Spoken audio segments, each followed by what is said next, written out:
Analisa Six here with the Lady of Leisure and the Sober Curator to bring you the July, not June, July 2024 horoscope for the zodiac sign of Virgo for sun and rising placements. Hi, Virgo. How are you? I'm going to prop this up so it looks like I'm more at level here. Excuse me. I just ate an early dinner and I'm kind of discombobulated, but I'm trying to jump back in and finish these horoscopes for you guys before we get too deep into the month because it's July 2nd already. But July is kind of an interesting month. It's a little rocky. We definitely are, kind of in this weird bubble of tension. There's definitely a lot of tension that we're entering. The first part of July, I would say, is a little bit smoother than the last half of July. So let's talk about that. Right now, your social calendar in Cancer season is packed. You have the Sun, Venus, and Mercury starting the month out, blessing your 11th house, which is the house that represents friendship circles, community, political organizations, groups of all kinds. And so when Venus is here and the Sun is here, your social life is elevated in all the ways. Mercury is actually leaving this area of the chart on the 2nd and entering Leo. And so the area of the chart that this is hitting for Virgo is the area that is ruled by the 12th house. And so the 12th house, we start to want to kind of retreat inward. We start to need some downtime, some alone time. This is a really spiritual house. And so our desire to connect to more of the ethereal internal realm is here. And in Leo, it's creative. It's good for you to kind of exercise things that bring you into a creative self-expression kind of energy. So you're going to have kind of this combination of like feeling really elevated socially with the Sun and Venus still transiting your 11th house, but then Mercury being in the 12th, where you're kind of like more introspective and kind of more focused on, how you're feeling under the surface, the subconscious, and dreams may be really intense and enhanced during this time too. The other major transit that you're under at the beginning of the month is Mars is passing through Taurus, and Taurus is the fixed earth sign of the zodiac, and Virgo, you are the mutable earth sign of the zodiac. So Taurus and Virgo like each other. Earth likes Earth. It makes a trine energy. It's very fast moving energy. And so Mars and Taurus is making a trine to Virgo energy. And that can be positive. It can also, it's still Mars. So Mars, tends to bring challenges or obstacles wherever it's transiting. But, it's also the planet that represents our will being able to kind of be directed towards things that we want to achieve. And so even if there's some challenges or obstacles, we have a lot of energy fueling us to get things done in the material that we want to get done. The area of the chart that this is transiting, the Mars and Taurus, for the first 3 weeks of July, is the area that represents values and belief systems. So, if you have a certain set of values and a certain set of beliefs, you might be in a place where you're reflecting on those things. I mean, Mercury is more of the planet of reflection, but Mars, when it's any planet, when it's in the 9th house, has an air of reflection to it, because the 9th house is all about expansion and growth. And a lot of times when we're being pushed to grow into new territory, we end up reflecting a lot on leaving comfort zones or leaving kind of areas that we've been entrenched in. And, we might be leaving a comfort zone in one way. It doesn't necessarily mean that everything's changing all at once. Maybe it is, but we're in a period where we're on new horizons. The 9th house kind of is this go out and explore and expand your world, explore and expand your perspectives, your intellect. You might be kind of seeing some new ways of relating to things that are more beyond where you've been. And Mars is kind of pushing and elevating you to that. Mars and Taurus, Taurus being fixed earth, does still really want to hold on to what it thinks it knows, or a comfort zone, like this is how I am, this is how it's been. And so it's kind of a weird combination, because you might be kind of trying to hold on to an old self or a comfortable self while you're being pushed to expand. And I don't think that's necessarily a bad thing, but it can be challenging. Mars is always kind of an obstacle or a challenge. And also, if you bump up against people that have different beliefs as you, since this energy is sextiling Venus, sometimes it's good. Like a sextile is really harmonious. So sometimes those challenging conversations can lead to new horizons in a way where you're like, oh, that was a really positive conflict that I had, because it pushed me beyond where I've been stuck. It's like when you have a perspective and then somebody comes in and says, yeah, I hear your perspective, but have you tried thinking about it this way? And maybe initially it feels kind of triggering because you want to hold on to what your previous perspective was. But then once you sit with it and you think about it, you're like, oh, wow, that was a really good perspective for me. So there's a lot of that kind of theme going on at the beginning of the month for Virgo. The other transit we have at the start of the month is Neptune on July 2nd. Today is stationing retrograde. Neptune has been in Pisces since 2011. And so, over the last 14, 15 years, we've been in a story that is now starting to come to an end. And this retrograde happens at 29 degrees of Pisces. And Pisces is the opposite sign of Virgo. And so, right now, Virgo in the horoscope is, ruling the first house. Pisces in the horoscope rules the seventh house. And so your relationships are coming up for review right now, partnerships specifically.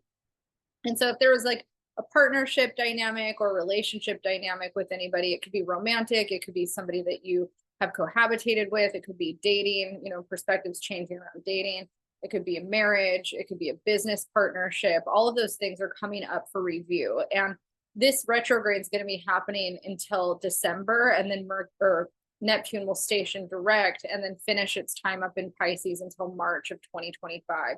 So this last, basically from now until March of 2025, this is our last stint with Neptune in Pisces since 2011. And then Neptune's going to enter Aries. And so there's a lot of reflecting and review around this retrograde in terms of your partnership dynamics and what's serving you. And Neptune, is the planet that dissolves. It represents illusions, deceptions, dreams. There's a connection to escapism in Neptune. It's called the Great Dissolver in astrology. So it's dissolving maybe previous structures, in your relationship dynamics that you've had, and things are changing. And, this reflection period is kind of around how you perceive things and how you want things to change. But they're going to change regardless of how you want it to. So it's kind of, it'll be interesting for you. July 5th, we have a new moon at 14 degrees Cancer. And so the area of the chart that this is hitting for the Virgo horoscope is the area that has to do with groups and friendships, all those things that we talked about at the beginning, where you have Venus and the sun. And so new moons are a time for setting intentions, calling in what we want to manifest. This is a really positive time with Mars in the 9th house and then Venus and the sun and the moon transiting the 11th house to really say, are the people that I'm surrounded by, the culture that I'm in, the groups that I'm around, are they in alignment with the direction that I want to go in my life? Are they serving a purpose?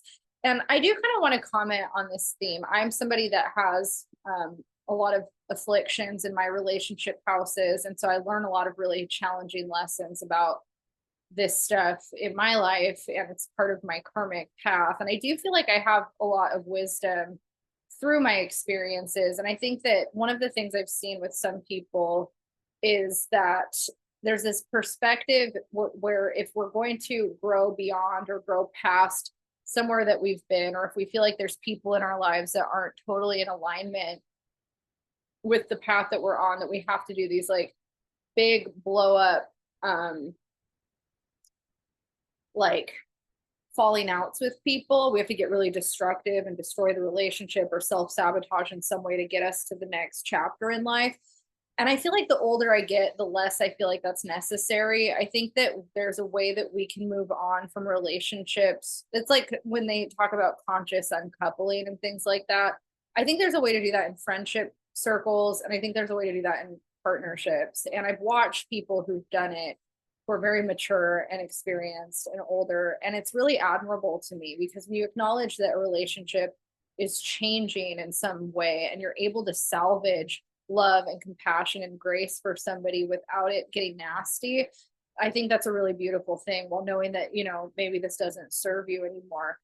And I've had a couple friendships where I feel like that's happened, where we've taken time apart, we've come back together and we talk about what happened and we redefine the nature of our relationship or our friendship. I think that's a really mature and more healing way to move forward in life, because you're karmically keeping things really clean.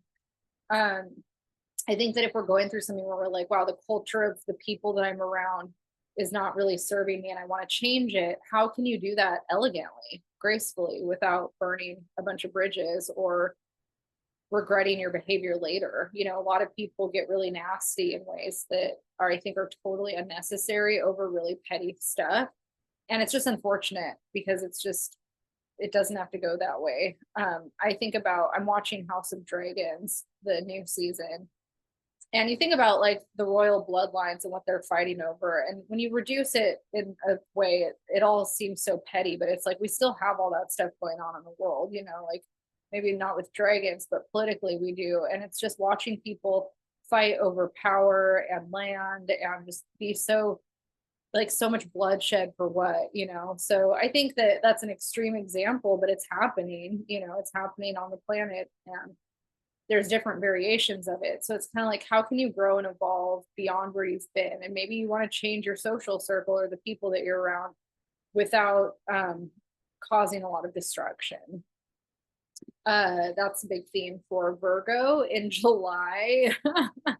That Neptune retrograde, Mars sextiling Venus, that's happening today. Yeah.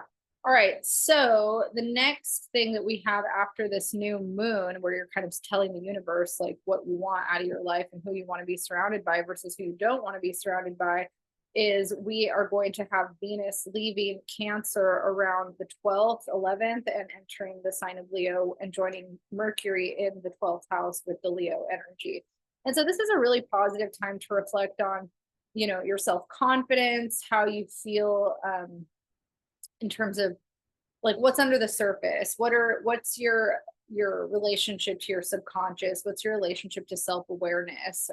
Leo in the 12th house is an interesting energy because I think that a lot of Leo dominant people that I know have strong Leo 12th house placements are not quite as confident in terms of putting themselves out into the world. They're a lot more shy or introverted. And so they'll say, you know, like, I don't really relate to the wanting to be center stage part of being a Leo. Like it doesn't feel like it resonates for me. And a lot of that's because it's in the 12th house where it's like that self-expression, you know, that's usually very extroverted for Leo. It becomes more of an internal journey when it's in the 12th house. It's more about how you're processing those feelings to yourself. And so for you, Virgo, having Venus and Mercury transiting here, that's kind of what it's bringing up. It's more of this kind of internal journey. Like, how are you expressing yourself to yourself? What's your relationship to self-worth? That's the Venus, you know, and relationships too on a subconscious level. Like, what's your relationship to joy, pleasure, and partnership under the surface away from people? You know, I think sometimes when we have the noise of a lot of other people that we're bumping up against, it's harder for us to hear our own relationship to self outside of other people's projections. And Mercury and Venus in the 12th in Leo are kind of like, how do you hear your own voice? You know, how do you cut through and kind of have your own relationship to self? And Neptune retrograde is kind of dissolving maybe some of the previous ways you've related to people to kind of shine some awareness around that. The next shift of energy we have is the 21st. Mars is going to enter Gemini, where it's going to be until September. And then we also have a full moon in Capricorn at 29 degrees Capricorn. And so June 21st, we had a full moon in Capricorn that was at 1 degree Capricorn, which is a really great energy for manifesting things into reality that we wanted. And then this full moon at 29 degrees of Capricorn is a great time to release and let go of energy that we feel like isn't serving us in the house that it's in. So the house that that's in for Virgo is the house that Leo traditionally rules. It's the 5th house. And so whatever is blocking your confidence or your relationship around self-expression and creativity, it's really good to release any kind of energy that's in the way of you kind of, you know, feeling more empowered to find joy, play, self-expression in a free way. Virgos are really prone to a harsh inner critic or a lot of judgment because Virgo strives for perfection in organization. And I know plenty of Virgos who are not very organized, but they're great at judging other people and analyzing and nitpicking things that sometimes they're really sensitive about hearing that about themselves. I feel like I have so many Virgo dominant people that are so critical of others. And to me, it's a projection of how critical they are of themselves and how much grace they don't allow themselves to have in certain aspects of life. And so it's important that you kind of sit with that during the full moon because of where it's hitting, especially in Capricorn. Capricorn can also be really hard on the self, being Saturn ruled. So those are themes like, where are you an inner critic and where are you hard on yourself in a way that's really not serving you and not allowing you to have fun in life? And where can you lean more into play, which is more of the fifth house Leo kind of vibe. Mars in Gemini is going to be transiting your 10th house until September. And the 10th house is the house that rules career and work. So, unfortunately, this transit is going to amplify a lot of action at work in a way that's going to be more challenging. So, there might be a lot more, Gemini is ruled by Mercury traditionally, and there's a lot more of like the communication stuff that comes up. So, there might be, some things that come up with work that are going to be stressful that you're going to be kind of sorting out for a while. And, it's just part of you learning and growing into more of what you need to be, I guess. After that, the last big transit that we have is Mercury entering your sign. So Mercury is the ruler of Virgo and Gemini. And Mercury is entering Virgo on the 26th, where it's going to enter the shadow period of Mercury retrograde. We have Mercury stationing retrograde in August in Virgo. So this is kind of where things start to get bumpy, is this Mars in Gemini, which is, Mercury's other home sign. And then we have this Mercury Virgo retrograde. So Mercury, when it enters Virgo in the horoscope, it's entering the first house of identity. So I think the story arc for Virgo dominance, Virgo rising and Virgo sun is really interesting because you're very social. Your relationships are coming up for review. There's relationships dissolving. There's relationships starting. There's values and belief systems that are being reflected on. You're being pushed into maybe seeing some new perspectives. There's stuff under the surface that's coming up for you around confidence that needs healing and reflection. And where can you take things less seriously? Where can you be less critical? And then when it comes into the first house with all of this Virgo energy with Mercury and this Gemini energy in the 10th, it's like, how can you have more personal confidence? How can you lean into who you are in a positive way? And how can you make that work for you in the career sector? So it's a lot of energy, but Mars is action. So if you've been feeling like things are moving kind of slowly with some of the work stuff that you're doing, Mars is going to amplify that. Jupiter's already here, amplifying it in a big way. So yeah, it'll be interesting. There's definitely going to be some big shifts for you at work and in your career over the next month. Once Mars enters that sign of Gemini on the 21st. My dog is coughing. He just drank some water. It causes him to cough. He also has a cold right now, so I apologize for that. But hopefully this video was informative, and we're all about to enter this retrograde shadow kind of stuff. So you're not alone. We're all dealing with it. But if you'd like to book a reading and get more of a personalized synopsis on what the month has in store for you, you can email me. My email will be in the description box. And make sure to hit like and subscribe if you want more notifications on when I post these every month. And I will see you all next month. My poor dog. Okay, I'm getting off here.